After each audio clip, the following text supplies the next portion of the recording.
Friends, welcome to my YouTube channel. कल दुर्गापुर में बहुत बारिश हुआ। उसके बाद आप सुबह का मौसम देख ही सकते हैं कैसा मौसम है। और इतना बारिश के बाद चलिए बुलबुल का घोंसला को भी देखते हैं, वो ठीक है कि नहीं, उसका अंडा सब ठीक है कि नहीं, क्योंकि तुलसी का पेड़ बहुत छोटा था और बारिश बहुत ज़ोर से हुआ था।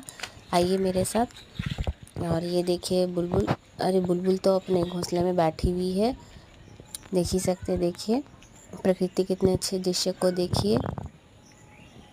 देखिए वो अपने घोंसला में बैठी हुई है और अभी भी अंडा से बच्चा नहीं निकला है। आज हम वीडियो यहीं तक करते हैं क्योंकि वो डर के भाग जाएगी। प्लीज़ मुझसे जुड़े रहिए, प्रकृति से जुड़े रहिए। आपका बहुत बहुत धन्यवाद। Thank you, bye.